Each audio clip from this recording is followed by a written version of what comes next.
The World Championship of Polytopia is fast approaching. 6 players live in Stockholm with $10,000 in prizes on the line. We're starting a new series called The Road to Stockholm. We will follow Polychampions League members through their qualifying tournaments all the way to the finals. Today we talk with Arthur, the Imperius winner. He will show us highlights from his tribe qualifier, how to take calculated risks, predict opponents' moves, and not give up even when you are down. Okay, let's see how Arthur won the Imperius title. Hello, I'm eSpark. I'm the leader of the Arctic Wolves, and with me today is Arthur. Hi everyone, my name is Arthur. I'm a player on the Arctic Wolves and the winner of the Imperius Month Finals. Fight! This is the first game I played. This is the first game in the group stage. I had a group of 3 for the group stage, so I should have played a total of 4 games. This is actually the only game of the group stage that I played because my opponents seem to have disappeared after this, so I got pretty lucky in that sense. But this first game was pretty not favored towards me. You can see here on turn 3, I have to step off the village because my opponent is already in my face. So I gotta play disadvantaged for pretty much the entire game here. But luckily, I was able to keep this village neutral. On turn 6, I already see he has 2 units here, so chances are he's just gonna move on to it with the warrior and then block with the rider, which is what he ends up doing.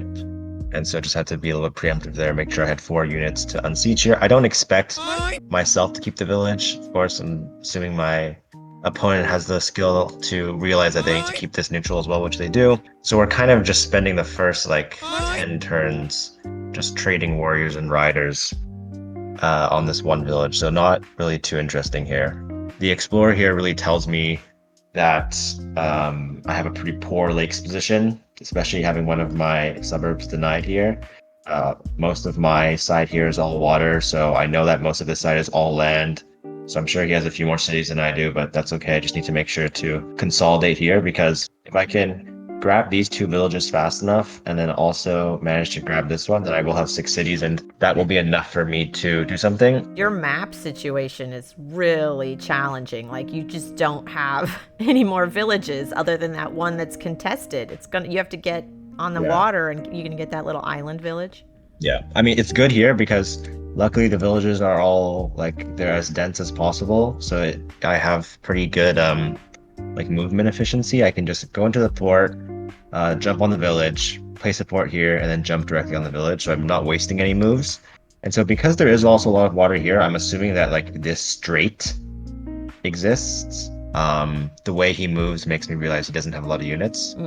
So he kills that, and then he hits my veteran warrior but doesn't kill it, suggesting he probably doesn't have any other units. Yeah.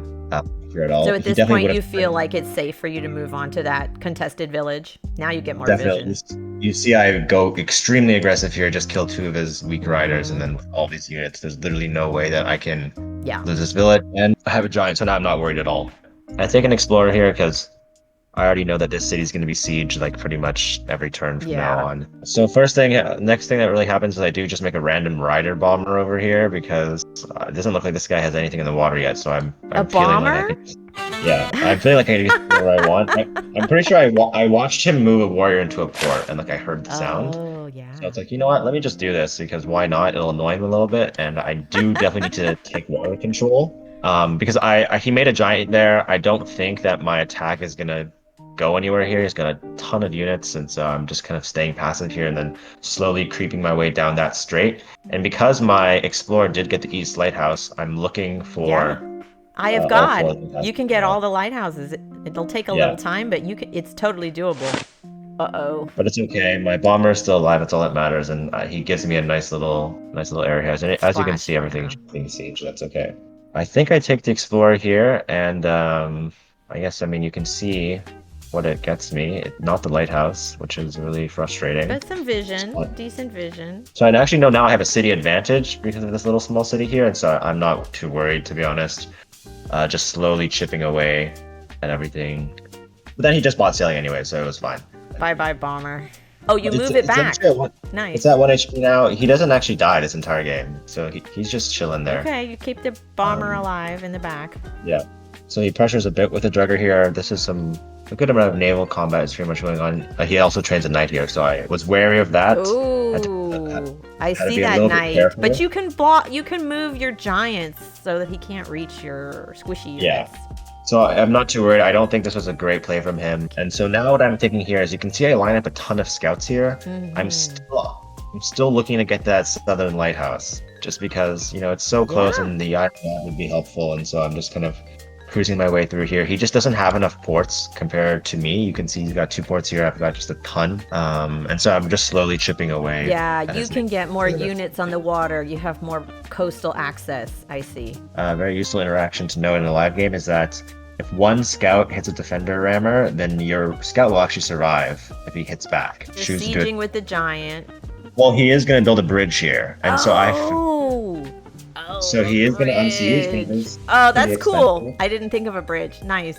I do manage to get the lighthouse, which gives me another giant in my capital nicely. So I got my level 7 capital in this game.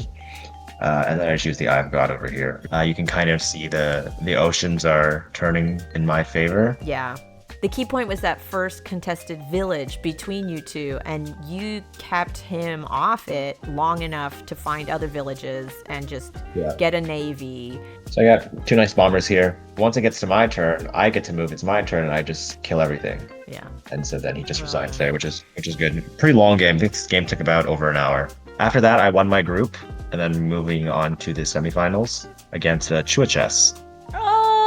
Chuaches! No way! He's from us on our team when we were bombers. Like, oh. Fight! Decent map, to be honest. A pretty balanced map. 1, 2, 3, 4, 5 versus 1, 2, 3, 4, 5. And both of our water access is pretty similar, I would say. So one of the more balanced maps. We pretty much just ignore each other. Just I don't think standard expansion. You both get on the water. But I do go for a rammer here because it's really important that I get this village. If I don't go ramming here, I probably lose the game. So I'm thinking, okay, he's got 1 scout. He's probably got a raft here, which he didn't, but he ended up having another unit over here. Yeah. And so if he's got 2 scouts, I'm going to lose my warrior here. And then I'm probably never going to actually take back this village. So this is like a critical moment because if I don't grab this village, I definitely just lose the game. So the best way here, I know it looks kind of bad, but turning the 4 HP raft into a rammer is actually the best play because that will do 7 damage. And so now he's got a 3 HP scout. And then so assuming he only had 1 other boat in the water, then those 2 are not enough to kill a warrior. Like, to be honest, if he had still ended up killing my warrior, I would have probably resigned in the next 3 turns. But I'm pretty lucky that he didn't. So it was worth the 5 stars investment on that low hit point unit just to make sure the full hit point warrior was able to get on a village and claim it. Now you have a foothold. You can stay alive. Yeah, exactly. And also ramming is good. He bought scouts, I bought ramming. There's a decent amount of shallow water. So as you can see, my rammers constantly chase after him. And they're honestly just pretty scary units. Yeah. They take 3 scout hits to kill one of them. And so I can kind of just keep them there. Because of the way those mountains are between you two, like it looks like a lot of the skirmishes are going to be on the water. Definitely. So basically my decision here in my mind is, should I be really greedy and go for like markets, which is why I bought riding here. Yeah, so I do get roads. Roads is always good. He makes a pretty fatal mistake on this turn, which is to just use 2 scouts to kill a raft. And so the reason why that's so bad is because now I know my rammers have uses, and so I buy sailing and I have the very efficient trades, so the rammers can one-shot the scouts. You saw I bought sailing, so I can see the starfish here. There's 2 starfish nicely placed for my rafts to go on. Oh, nice. And there's also one right here. You're gonna go for navigation again? You did that in the last turn, although you didn't use starfish, but navigation is a pattern I'm seeing here. Yeah, you pick up those starfish. That's great. Grab all 3, make another bomber with a lot of splash damage over here, and I do get this siege here. I know that he cannot unsiege. It's possible you'd be scared of like a Houdini happening here, but which is when they push the giants and they block all the tiles. But he doesn't have enough units, so whatever he does, he can't actually occupy both these tiles. Once you take that city, like, you have a clear advantage. Yeah, especially since that gives me my 6th city, gives me my Grand Bazaar. I also have another giant, and now I've got 3 giants in his face. Yeah, as you can it's see, over. designs right after, and so a pretty similar pattern to last game. Kind of take the naval control and win. That's how some of the lakes maps are going to end up. Interesting. So the next game, game 2 of the semifinals. I don't really know if much of anything happens on this game.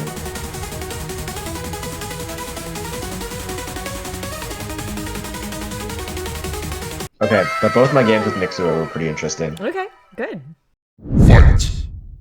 Which I really do not like to do, but I had my notepad out and I was writing down the scores on every single turn to keep track of what was going on. You were writing down the scores on a little notepad? I'm not sure if that's the best way to do it because I was not paying as much attention to the replays while I was counting score. But it was really helpful because I counted that he bought meditation on like turn 2, and I was pretty confused by that move. But so you knew he had meditation because you were counting the score. Wow. But here's the map. This is me. I'm the blue Imperius, and Miczkoo is, I'm not sure what color this is, but he's the other Imperius. It's like red. So I know Arthur's one of our red-green colorblind players. So it's challenging. I know. Yeah. So he's the non-blue Imperius. Anyways. So he gets a lighthouse spawn, which I will be able to tell on turn 0. Yes. He decides to go backwards and grab the workshop on turn 0, but also grab another warrior.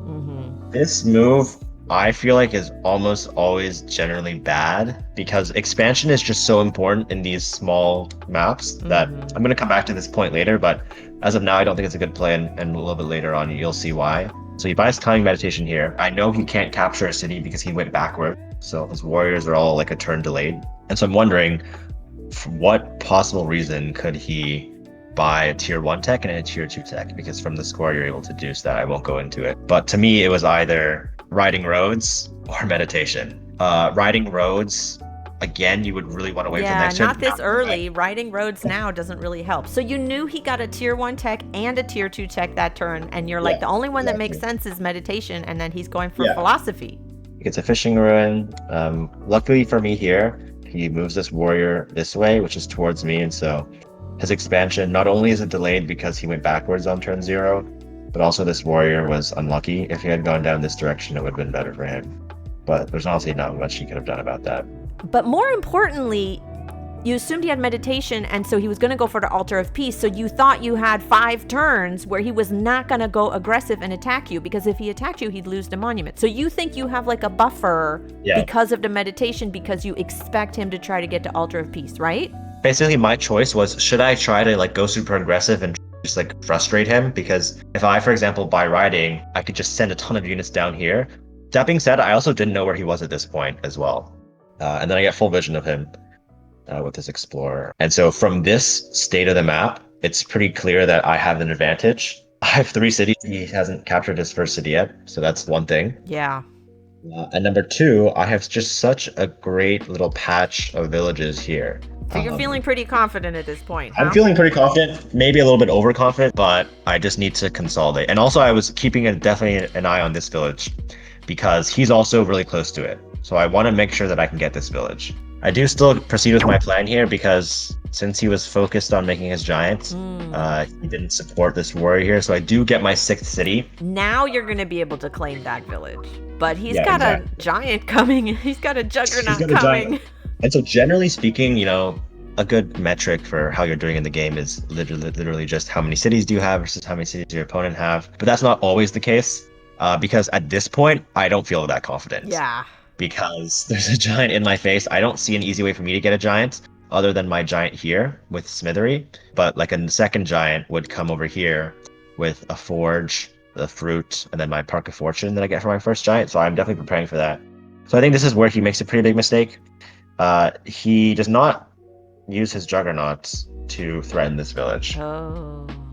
Yeah, and then so I make a pretty critical decision to make a port on the outside here, even though we're having a pretty kind of intense, or right now it doesn't look intense, but I promise in the next few turns it's going to be pretty intense. I can see the shoreline indicator on this tile, and so that's why I choose to place a port here. And so he decides to go for this city. Oh, you put a sword there. That's going to hold the fort, so to speak. Exactly. I get a very nice interaction here. I was mid-game, pulled out the Polytopia battle calculator. It just so happens that if he hits this giant with this giant, as you can see, my giant will be alive with 1 health, which is great. And the reason why this matters so much is because if he kills it, that just means that his giant's one tile closer to my city. And that's obviously a big problem for me. So he decided not to do that since he could not kill your giant. Yeah. Exactly. And so if he was able to do that, I'd definitely be screwed because I can't really fight anything over here. And so again, it's just these small kind of one turn changes that allow me to keep my lead. And so it's incredibly important to be aware of those. It should be pretty obvious that again, I'm trying to go for Eye of God. Yeah. So he sieges with the sword here. Yeah. I have a pretty decent bank of time because I play incredibly quickly in the early game. I think around this turn, Miczkoo started to kind of struggle with time pressure a little bit. And so that was something I wanted to take advantage with by continuing to play fast. So here you see my first Explorer. Oh, so close. And then here you see my second Explorer. To be honest, this one was a pretty poor choice. No. But I was already frustrated, so I was like, God damn it, right? Okay, I just noticed something. He has a Mindbender in the west. He does have a What the Mindbender. heck? I actually really like this play. Mindbenders are pretty strong units. They just don't get used that often because philosophy is not a very uncommon occurrence. We'll see them more with the IMO changes, but they're good to heal his giants for sure. And so you can see me continuing the struggle against these sword rammers. He grabs occultism and strategy on the same turn, and now he has a defense bonused sword rammer. I've got all these weak squishy units here, and so I'm really concerned about this pawn, because losing this pawn means I lose the game. And I think this turn I made an extremely critical, like a trap sort of. Oh. This is pretty much the turn that decides the game. Oh, okay. So what's the trap? Where's the bait? The trap here is I just leave my city empty. Why I did this is because I was guessing he's gonna use his giants to take the city. Yeah. Right? That makes sense. Because it's right there and it's about time. Yeah. Okay, I've had this for long enough. So I left it open, and just because I want to keep the sword alive. But he chooses not to siege here. So he just chooses to kill my sword. He wanted to kill your sword instead of the city? Right, he was scared, yeah. It's not an unreasonable thing to think. Yeah. But the thing is, there's just too big of a risk of a Houdini that if you lose a giant like that, the game's over. And so now he decides to siege because I don't have a unit here, so I won't be able to block. But can you get a giant there once you get the monument? Exactly, but since I got this city very cool. on this turn, I will have the Grand Bazaar and the Eye of God. Finally, my Explorer will get the Lighthouse. Finally. Oh, this is clutch, though. This is perfect timing. Exactly. Everything in this game was extremely close. One turn off, you wouldn't have made it. Oh, look at that. Eye of God, the port. And so at this point, I'm again more confident. You can also see I've consolidated the lake here a little bit more because I have 2 juggernauts in here. He's only got 1 because he decided to use one of his giants to attack me. Exactly. But that pond is getting really crowded. And so here he goes knights, I think. So he just buys gosh. He's going to get all the tech. Is he going to get what's it called? Tower of Wisdom? I don't think he gets Tower of Wisdom this game, unfortunately. But you can see his first cloak hit, he only spawned 2 daggers. 2. All that being said, once I consolidated the city with the 2 monuments, it's looking pretty grim. I think he's just playing on because, it's frustration, right? Because I think at this point he realizes his mistake as well. And then the turns go by, I start finally taking complete control over the pond. He does get a small knight chain on my poorly placed units, but it doesn't matter because he stops making them. And so now that the pond is mine, I can make a bomber. Okay, Arthur, can I just tell you how much I love that every game you've gotten a bomber? Let's go. Great. We have to put in a plug for Bomber Game. Yeah, it's a comeback. So this was a pretty fun game, honestly. Despite me having a lot more cities, it was definitely a struggle, and there are plenty of places where mistakes could have been made to easily lose the game. If he had just gone not backwards on turn 0, he would have gone this city, just naturally. Fight! Okay, he has the skin, and you're the shirt. Okay. Yeah, so you can see, you can just kind of look already. There's so many beautiful sawmill spots here. There's a level 5 sawmill right here, 4 sawmill right here. But this is really interesting because it shows, like you said, you had to take a lot of time to really think, where am I going to put my sawmills? Where am I going to put my markets? You're planning 10 turns ahead, and then you have to make the decision now, are you going to go for the lighthouse in the north? Or are you going to go for the ruin? And you're like, Yeah, I probably spend about like a minute or a minute and a half, which is a lot in compared these to how much settings, time that's you a have. lot. Yeah. So I had a feeling he wasn't going to attack me, and then you can see he does end up killing my warrior. Oh, you So do lose the ruin, huh? Yeah. extremely sad play there for But me. you expected that. You made the No, choice. It's a trade-off. I made the choice. Yeah. To be honest, I really only made the choice because I just had a gut feeling that he wasn't going to attack me. It was a It was gamble based off and and I lost it. yeah. And so the worst part about that is that the ruin ended up being a population, Oh, which is that's huge, right? that's really helpful for him. This turn's incredibly crucial. Why is it so crucial? You get your giant, you put your monument there for 5 stars, and then So I chop 5 forests. whoa, chopping all those forests, yeah, really limits what you can do with your sawmills later. But the main thing I was concerned about was this one tile. Hmm. I really wanted control of this one tile Hmm. because that means that he can't place a road there, and it makes it so much more difficult for him to attack the city because he can only go like around this way if he wants to use roads. And so you can see he decides to skip out on this village for one turn and kicks me off of that. Ooh, But but soon he's he's- gonna have quite the city advantage. Ooh. Yeah, exactly. This is looking bad for you, I have to say. Yeah, This I was looks bad. pretty annoyed at this point. Also, the most annoying part is that gave him his Grand Bazaar, and he bought forestry, so you'll see that he's just gonna chop this city all out. He also is not making very many units because he wanted to get his giants, and he grabs archery, which is gonna be really good for him. But I do place my first market down this turn. It's instantly level 8. Look at that. Look at that Very fast, tall market. That's huge. Oh, and he's getting on the water. Uh-oh. Yeah, and so that's obviously a big problem for my catapults. And he has his Gate of Power now, so he makes a giant onto the water as well. Yeah, I'm worried for you, Arthur. Oh, dear. There's not much I can do. And he even maims one of them. Oh, no. He's this got a scout. scout on the water taking down your catapults. They are vulnerable there. If I don't get onto the water soon, I'm going to be so far behind and it's not savable. But he goes Chivalry this turn, so he's got Sailing and Chivalry now. So he's got a good thing going for both sides. Again, I make another mistake by letting him siege with a 1 HP rider, and so even though it's easy to unsiege, denies like a You're losing ton of income. very good interaction there. Yeah. 22 HP is the exact number I believe you need for a rider to survive. Luckily, I have a pretty decent defense with my 3 giants in front of my catapults. And I Yeah, also your make a knight. catapults are mostly safe with the giants in front. Yeah, but he does make a bomber. Oh, look at that Very splash damage from that bomber. Ah. Then a bridge, and then I also get to destroy it after. Oh, you destroyed the bridge to prevent him from reaching you. Oh. Exactly. I didn't know that all the cities were empty, but if he had like a knight like somewhere over here, He could have reached. Mm-hmm.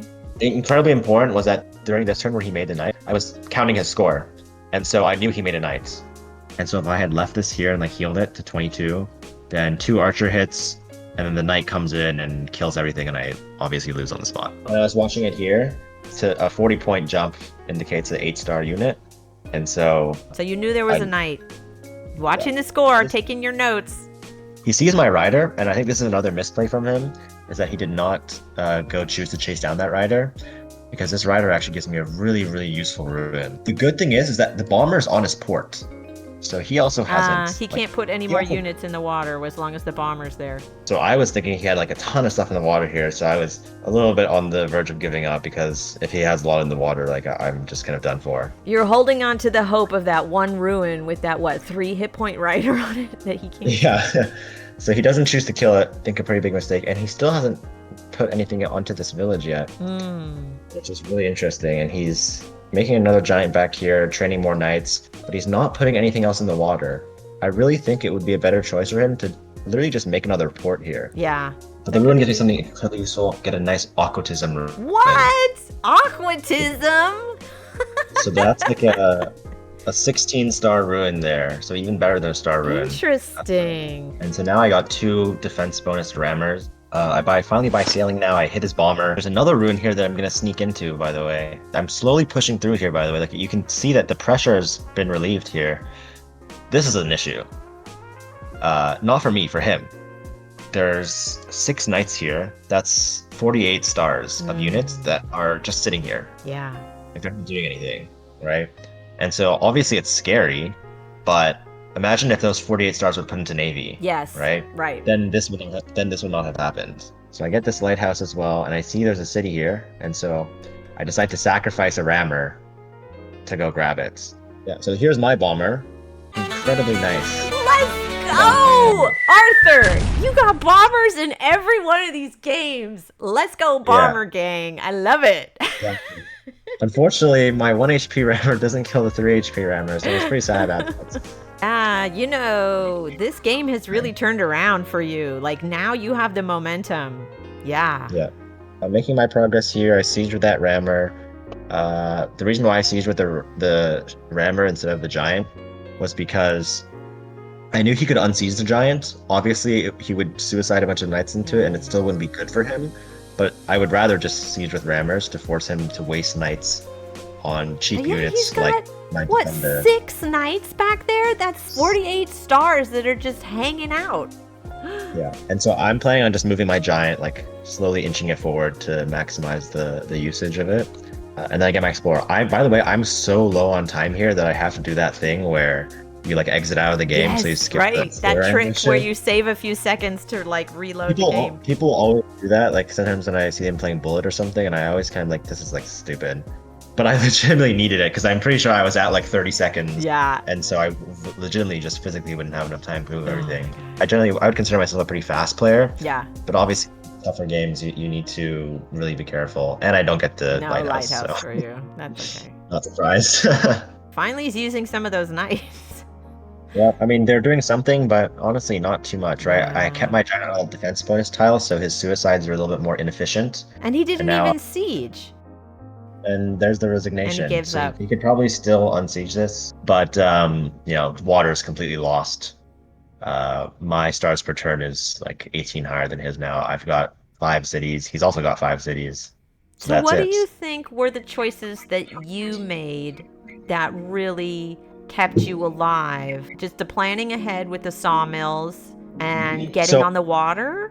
So definitely planning ahead on the sawmills as early as I did was incredibly useful because it allowed me to chop the things I needed to chop to get some extra momentum in the early game.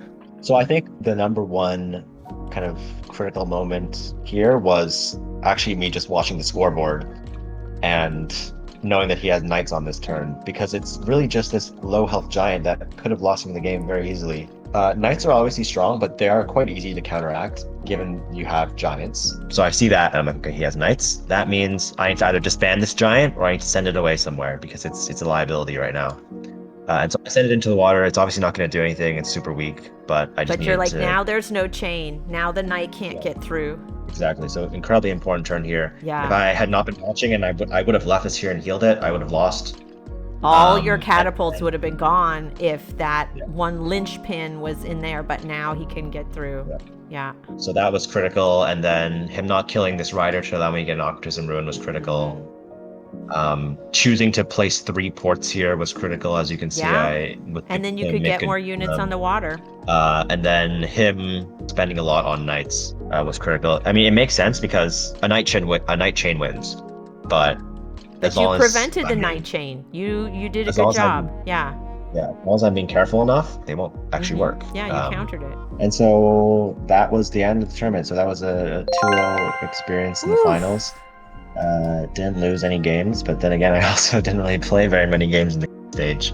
But still, I don't know, you got to be proud. So thanks so much for sharing this with us. And one step closer to Sweden. Woo!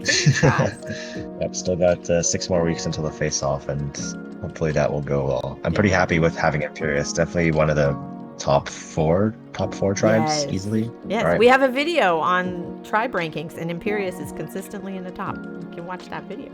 See. Yeah, definitely. Thanks so much, Arthur. All right, you're welcome. It was great having me on here. Thanks for watching. Please like and subscribe so you don't miss next week's installment of our Road to Stockholm series. If you want to play Polytopia with us, join our Discord. A link to the Discord server is in the description. Take care. See you on the next one.